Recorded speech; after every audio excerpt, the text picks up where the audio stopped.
اعوذ باللہ من الشیطان الرجیم، بسم اللہ الرحمن الرحیم۔ صبر، اس کے تعلق سے حدیث ہے الصبر ضیاء، ترجمہ ہے صبر اجالا ہے۔ یہ حدیث کا سلسلہ ہے ہمارا، آج دوسرے نمبر کی حدیث ہے۔ پہلے جو حدیث گزری علم کے تعلق سے تھی، آج جو دوسری حدیث ہے صبر اجالا ہے، صبر نور ہے، صبر روشنی ہے۔ الصبر ضیاء والعلم حیات، صبر روشنی ہے اور علم زندگی ہے۔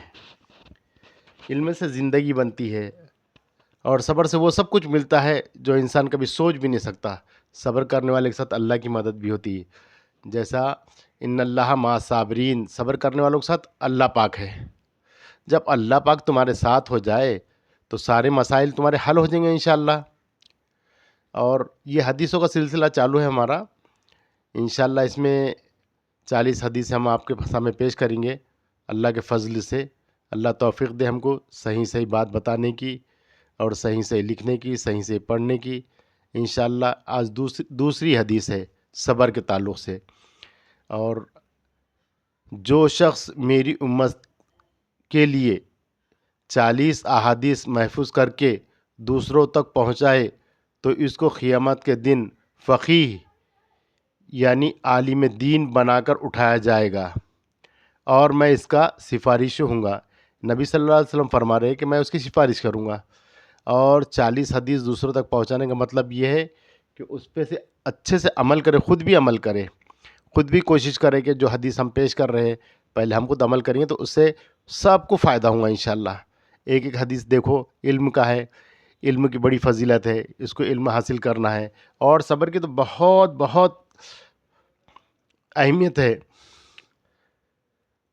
صبر سے اور نماز کے ذریعے سے، صبر سے اور نماز کے ذریعے سے انسان بہت اونچا بلند مقام پاتا ہے۔ جس میں صبر ہوں گا انشاءاللہ وہ بلند مقام پائیں گا۔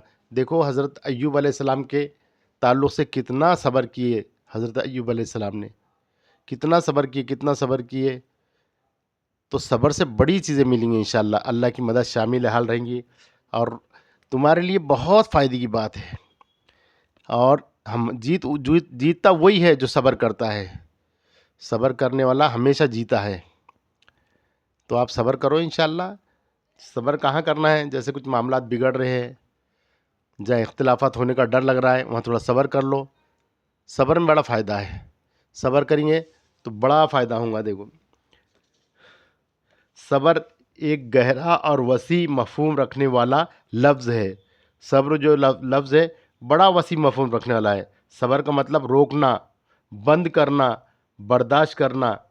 اسلامی اور اخلاقی اسلام میں صبر سے مراد نفس کو بے صبری اور گھبراہٹ سے روکنا ہے۔ جیسا حالات بگڑے ہیں، کچھ معاملات گھر کے بگڑے ہیں، جو کاروبار کے بگڑے ہیں، تو اس میں صبر کرو انشاءاللہ، مدد آئیں گی اللہ کی۔ اور دیکھو کیسا ہوتا ہے معلوم، صبر کرنے والا کبھی بھی جیتتا ہے۔ تھوڑا وقت لگتا ہے صبر کرنے والے کے لیے، لیکن وہ جیتتا ہے، اس کو ہر چیز میں اس کو کامیابی ملتی ہے۔ صبر کرو انشاءاللہ کامیابی ملیں گی۔ صبر میں بڑا فائدہ ہے، صبر میں بڑا فائدہ ہے، صبر کرو انشاءاللہ، صبر میں بڑا فائدہ ہے۔ صبر کرو انشاءاللہ، اتنا فائدہ آپ سوچ بھی نہیں سکیں گے۔ صبر میں بڑا فائدہ ہے۔ صبر سے کیا ہوتا ہے؟ انسان کو سکون ملتا ہے۔ جو صبر کرتا ہے، برداشت کرتا ہے، اپنے آپ کو بچا کے رکھتا ہے لوگوں سے، تو وہ کامیاب آدمی ہے۔ دیکھو صبر کے بہت سارے فائدے ہیں۔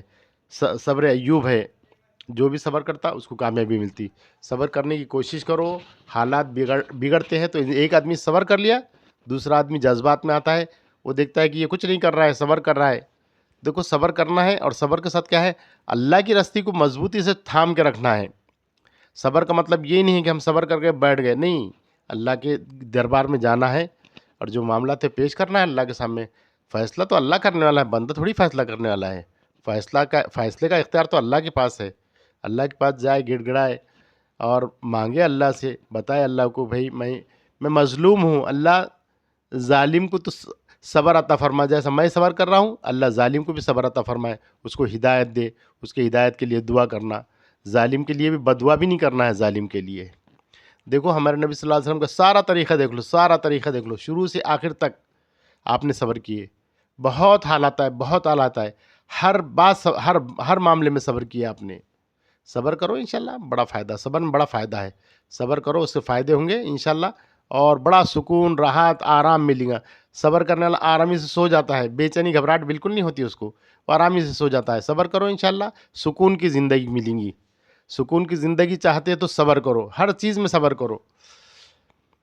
السلام علیکم رحمۃ اللہ وبرکاتہ. یہ صبر کی حدیث ہے، ہم نے آپ تک پہنچا دی ہے. آپ کی ذمہ داری ہے آپ دوسرے تک پہنچائیں، اور دوسرے تک پہنچیں گے تو انشاءاللہ وہ صبر کریں گے، فائدہ ہوگا اس کا، تو اجر آپ کو ملیں گا، اس کا اللہ کے پاس اس کا اجر ملیں گا آپ کو.